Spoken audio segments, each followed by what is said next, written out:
wrap and welcome back. All right. A quick recap on what the CS for Minister of Information and Communication, that is Eliud Owalo, has just spoken to members, the committee. He talked about issues with the agriculture, where he said that the Nyanza region will benefit immensely from the Kenya Kwanza administration to spur agriculture, issues to do with food security, that there need to be production and subsidized products, and farm produce will also be there. Money will be pumped to hasten that, and micro, small economies will also be taken care of to spur growth in that region with the help of groups such as cooperatives and so much more. And the issue of agriculture, infrastructure rather, he said that there must be some major intervention to put in place. More so, there is money already put in place to in matters to do with the roads, which are ready to be done. Affordable housing, and he's also said that a lot of emphasis to be put so that there is an affordable housing units in that region. He's also talked of issue with electricity, where last mile connections will be launched in schools, hospitals, and so much more, with a minimum of 8 constituencies set to benefit on that region. And water, that there is a lot that also need to be done in various water projects such as dams to help farmers in their farming and water harvesting. Issue to do with blue economy. He's also mentioned particularly Kabonyo fish processing project, which he said that will be completed sometimes later this month with money already allocated, and some areas have also been identified where fish processing plants will be located in that region. Issues to do with irrigation is a matter that is also mentioned, that a major project that is at the Yala Swamp, which should be taken care of. Ahero, again, irrigation scheme, which is mentioned that is optimally not so utilized, and a lot has to be done. On matters to do with healthcare, he's made a joke that in his own constituency, that is a game constituency, he doesn't have any healthcare. So that is a matter of concern, and in particular, something to be done on education, youth empowerment, banking and financing, issues to do with the ICT, also to be taken care of, as well as devolution, tourism and sports enhancement in that particular region. That is just a quick recap on what the CS Eliud Owalo has spoken, if you just missed that press conference. All right. I think at this particular point, I think Doreen should now take us through what we have on the Daily Nation. Doreen? I was listening to the CS, and he just basically outlined the pillars in the Kenya Kwanza government, what forms the 5 key pillars, and as you rightfully put it, matters of agriculture, healthcare, affordable housing coming to the fore, and reiterating how important this is, more like backing what the proposal is in the finance bill. Nonetheless, quick look on what the Daily Nation has captured for you, what is fresh on this press. We are looking at another KEMSA scandal, and just before the dust settled with regards to the COVID-19 millionaires. Remember when we had that during COVID-19, but now this is in regards to mosquito nets.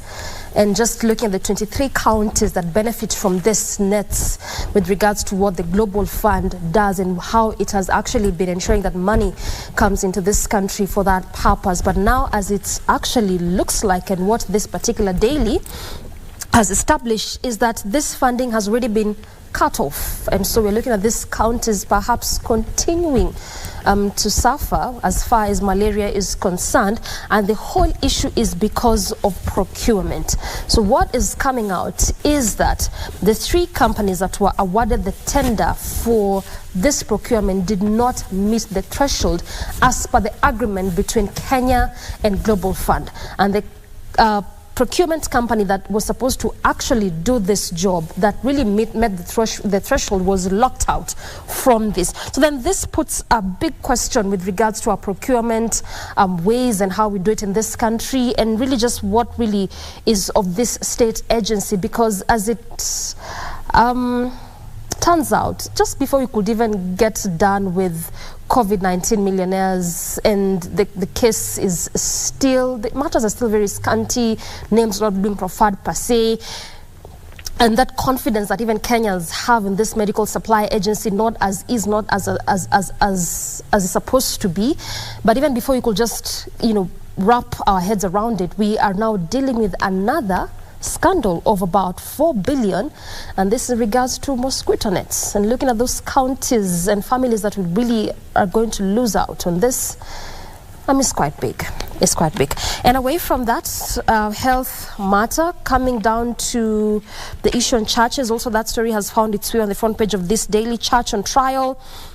And state starts clamp down on preachers, and what is alleged as far as this issues of religion and church is concerned, given 3 examples of Pastor Paul Mackenzie of the Good News International Church, whose matter is still definitely in court. In fact, he's still behind bars as we speak.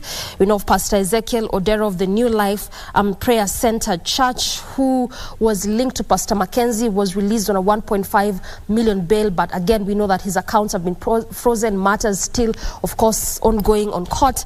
Eliud Wekesa alias Yesu wa Tongaren.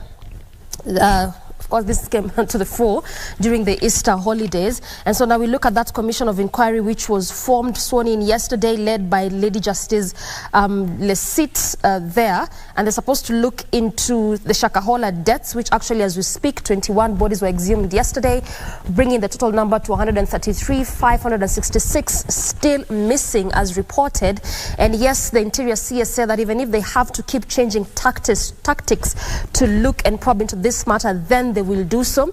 Aside from probing into the Shakahola deaths, they're also supposed to review laws and policies governing the religion. But we saw a bit of a downsize, or a bit of actually a setback with regards to this commission, whereas there's mere leader Raila Odinga saying that this was not a preserve of president to actually commission this inquiry, but this is actually rests with Parliament and not the president. But that is what they're supposed to do as this commission of inquiry, to just probe into these matters. We also know that this is something that is before the Senate to look into regulation of churches. Perhaps they will look into this when they resume from recess. And also matters of education have well dominated this paper. In fact, the back page is just basically what is happening in the education sector, and this is in regards to the reopening of schools. Yes, that happened on Monday, yesterday, and also some institutions are resuming school today. But the biggest question or challenge, hurdle being faced by this institution is the question of funding. Capitation is yet to be released to these schools, and I'm talking about both primary and secondary schools. In fact, from what we know so far, is that the 30% that was supposed to be sent to secondary school in the just concluded first term, that hasn't happened. Only 20 to 25%, actually it's 50% that's supposed to be sent, and then 25% is what has been sent so far. And from what school heads are saying is that first time is one of those biggest time. Of course, even from your just being in school, you realize that a lot of activities happen during first time. I'm not talking about a drama festival, the science and engineering fair, popularly known as Science Congress, and the number of activities that happen during first term. So they say that this capitation is really quite less. It has hampered a lot of their activities. Second term is here, 30% is supposed to be sent, but with a deficit of 25%, what is their surety that even this 30 is going to be sent, even as learners are going to school? And so when you look at some of these issues as far as also JSS teachers is concerned, non-payment of these teachers since when JSS resumed or when they opened on 30th of January. And so you're looking about 3 months of non-payment of these teachers. And also from what we know is that in most of these schools, especially public schools, we're looking at 2 teachers only. And these 2 teachers, they're actually teachers who are teaching the same subject, and we're talking about 14 subjects in this grade 7. So really there's quite a lot happening in the education sector in regards to that, but we also wait to see how the ministry is going to be responding to this, especially when it comes to capitation and channeling money to the different schools, and most importantly also the day schools in this country. Victor. Right. Okay.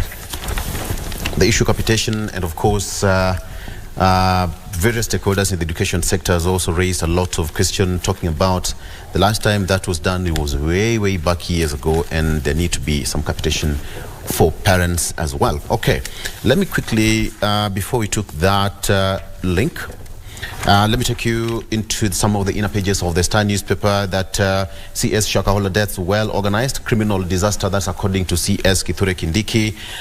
He says that the exhumation so far, they have exhumed 20 graves, but a number of victims could be higher. The exercise still continues in Kilifi. And on that note, Kindiki and AG Muturi will be quizzed today over Shakahola deaths. That is the Senate committee probing the mysterious cult deaths in Kilifi. Today will today question CS, that is Interior Cabinet Secretary Kithure Kindiki, and Attorney General Justin Muturi.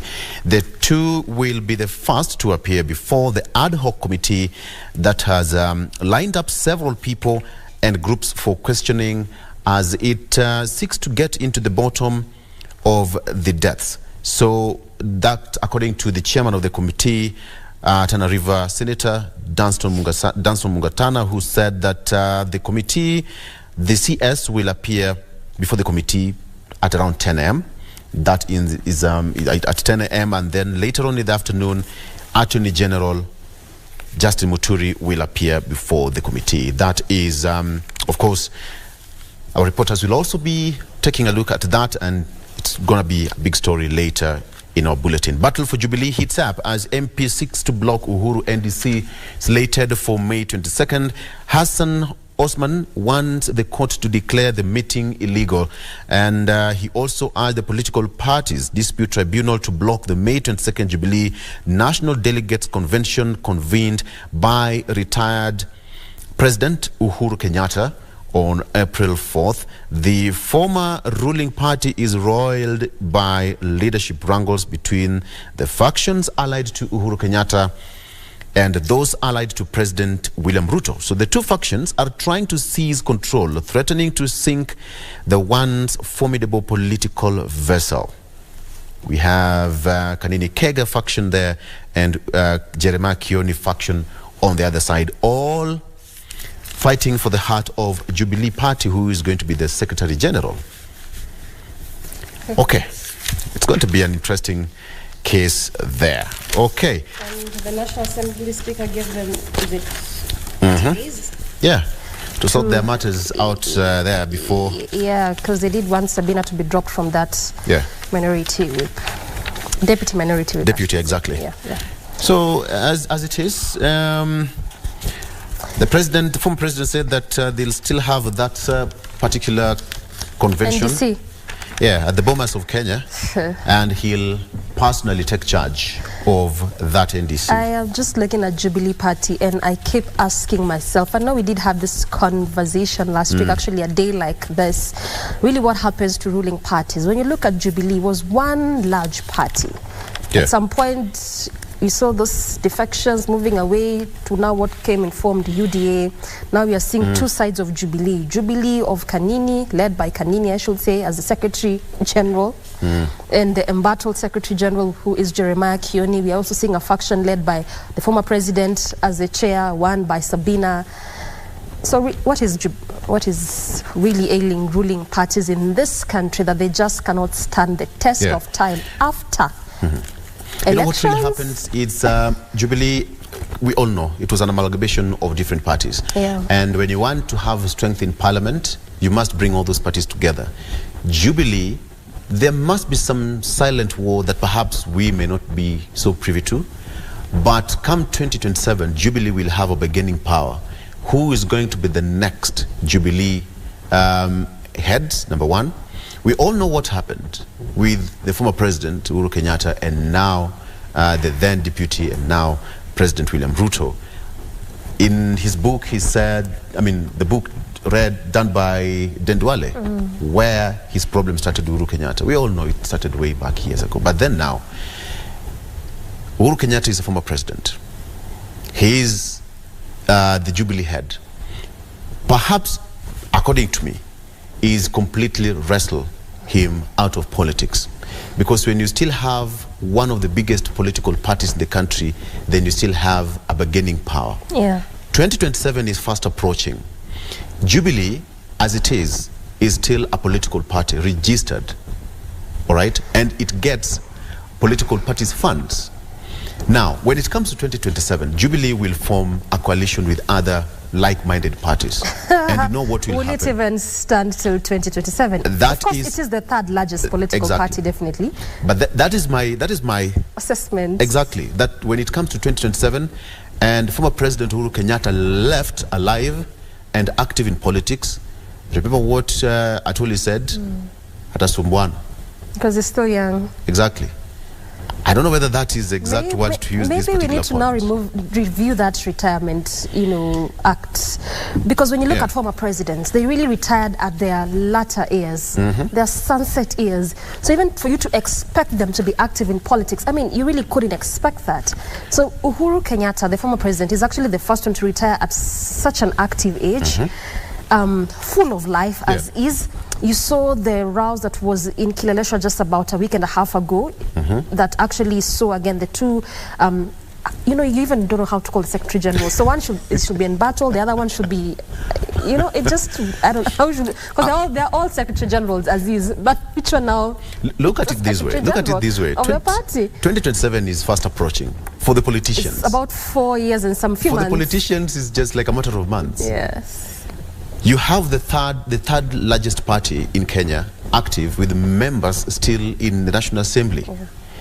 And you go to 2022 with the former president who is still influential, so to speak. He will have a bargaining power for the next election. And you all know what happens during party negotiations. When Atwoli said that he's still young, he should be angaliliwe kando, and this and that. If President Uhuru Kenyatta is not, the Jubilee Party is not wrestled away from him, then we'll know what will happen. One of the 48th laws of power says that if you want to finish your enemy, make sure that you do it to the pulp. Finish him completely. That's a good book, by the way. 48 Laws of Power is a good book. Finish him completely. And perhaps, but there's some, should I say, analysts or experts who are saying then this should also perhaps speak something to UDA as a ruling party. If this has been the trajectory and the trend and how things are, if 10 years of ruling is anything to go by, then this should say something about the current ruling party. And we've given numerous examples, Victor, from ZANU-PF to CCM, to this one in South Africa, the name eludes me. ANC. Yes, and how they have stood the test of time. Like an individual leaves, the one who was the chair of the party, but the party does not crumble. In fact, even for those who have party indiscipline, we had the former president of South Africa the same. For those who have party indiscipline, they would even be axed from the specific parties. But in this country, you really don't quite see that. In fact, you really see a lot of, like what we saw even in regards to party hopping. It depends on the party discipline and the party constitution. I mean, even the registered political parties and even the disciplinary committees in these political parties are always formed towards elections. And that's a problem. That's the problem. And then, because you don't know what this party stands for. How are you going to hand over a party to your rival? You form a party, but you still have got internal wrangles within the party. You want to hand over power to who? That is the problem. And then, Jubilee being the third largest party in Kenya, we all know the stakes. The political parties fund, we have got members of parliament, we still have members of the county assemblies, some of them are senators and even governors. They contribute to that party. So what will happen come 2027? When you have the likes of Kanini Kega and Sabina Chege taking control of the party, we all know they have moved to Kenya Kwanza. So it's no longer Jubilee as is. Exactly. I mean, it's going to be messy. That's what you're saying, even UDA, Remember, the fight for the heart of Mount Kenya kingpinship is also taking that center stage. Yes, and taking shape. As is. With former President Uhuru Kenyatta still vocal. We have Deputy President Rigathi Gachagua also. Trying to put his voice. Yes, so we have got two big boys from the same region. Hey, you're the former, I'm now the boss around here. I'm your Deputy President, but we must have a voice for the region. We all know that the fight for kingpinship is never appointed. It comes naturally. It's the people who will say, I see Doreen, even in a family. It comes automatically. They say, you know what, from the look of things, Nihuyu. Even David. We all know what happened to David in the Bible.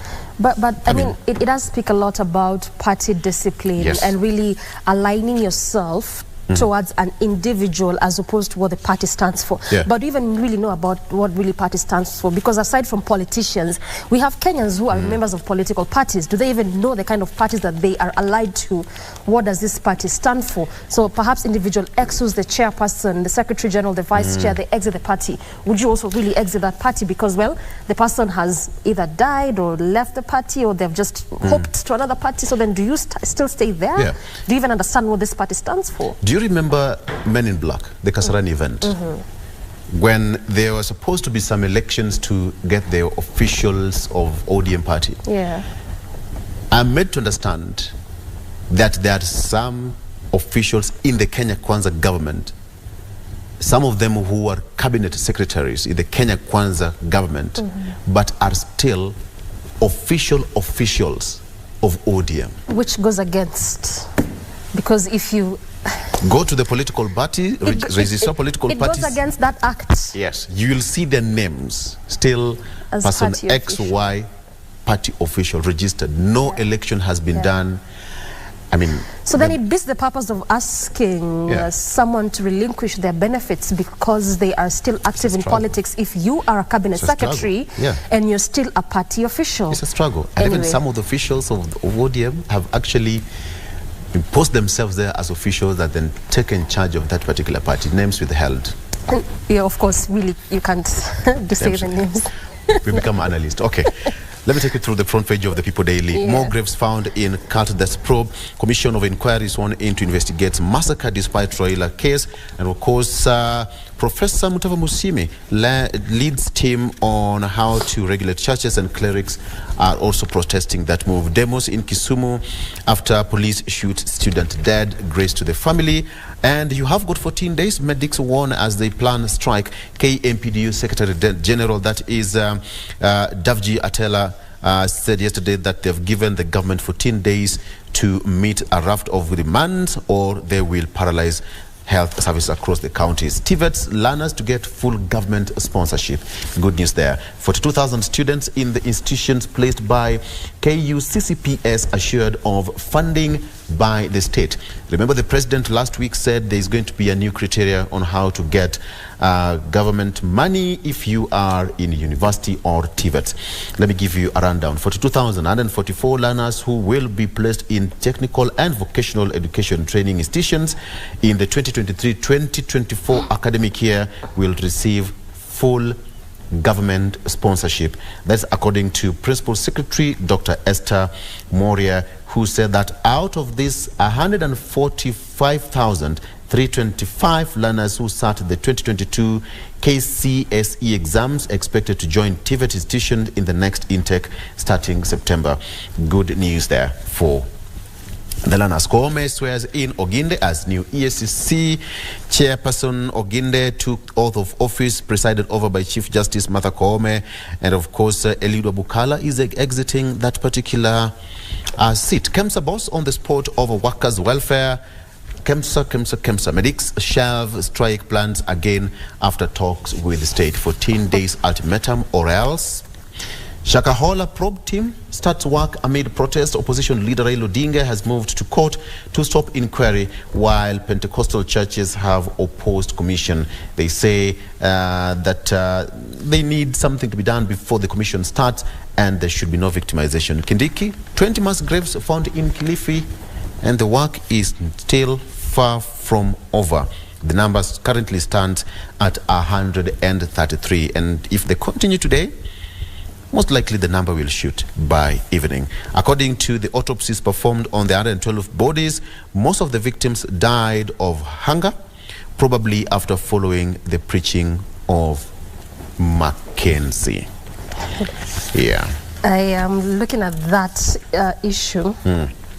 And also, as this commission of inquiry has been constituted, perhaps they will also need to go further, aside from the already known stories of Paul Mackenzie, also what happened in New Life International, and now we have the Yesu of Tongaren from Bungoma. There's also something that happened in Kwale just 2 days ago.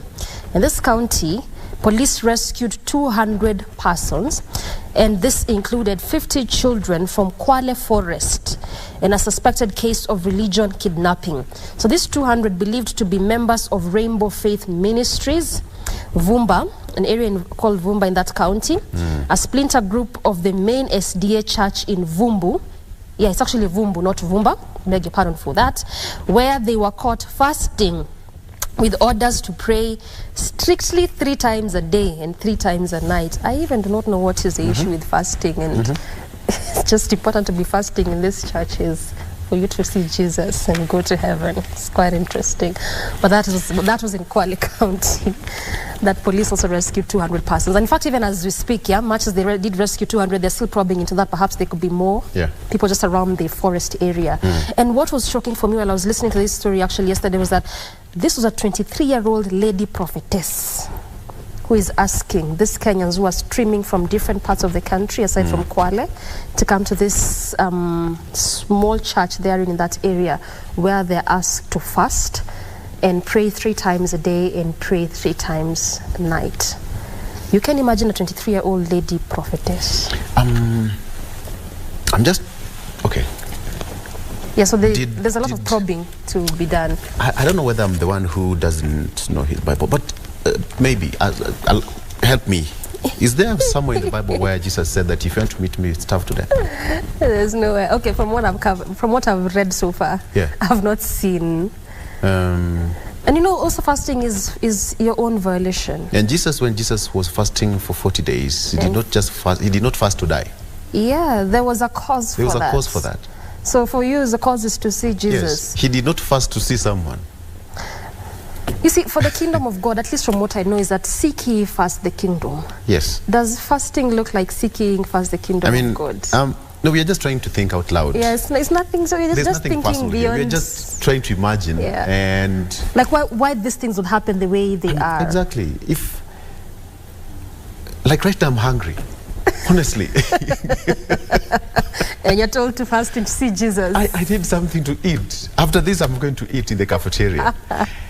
40 days, Jesus fed people, we all know. People wanted food, and he told guys, what do you have around here? Aya, jamaa, leta hiyo, kidogo kidogo, ni nini, bas. Just to multiply this thing. Tuange sherehe sasa. He fed people.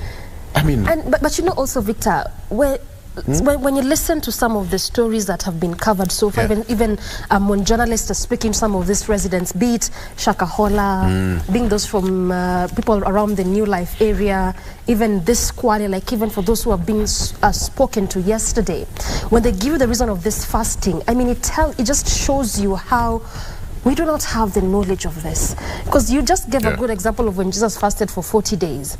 And anytime the devil came with a temptation to him, he would counter it with the word of God. Yes. So he really had insight of why he was doing what he was doing.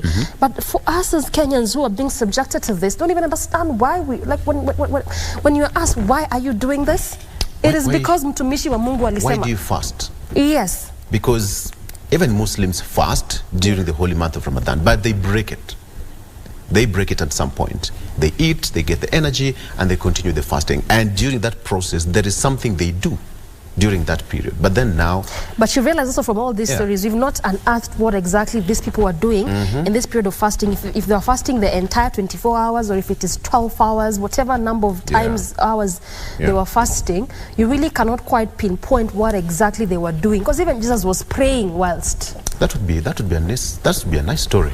What was happening inside the forest? What were they doing? We need now to go there and be doing some of these stories. Yeah, we need to. Me too. Okay. The county government of Nairobi seeks to raise the annual revenue collection to 80 billion. Currently, we are doing 20 billion. But so, Nairobi is topping the list of all counties which actually does raise its revenue. I mean, that was expected. Much as they don't meet the percentage. Yeah. So, afai kwa kipata from the exchequer. Yes. They raise their own. Saving the last, the best for the last, of course, last of the best, is it? Which is which? Ruto. This is my problem. Yes, this is my problem with Uhuru. That is also on the front page of the Standard newspaper, Ruto. This is my problem with Uhuru. Perhaps I get it right there because lighting. There you have it.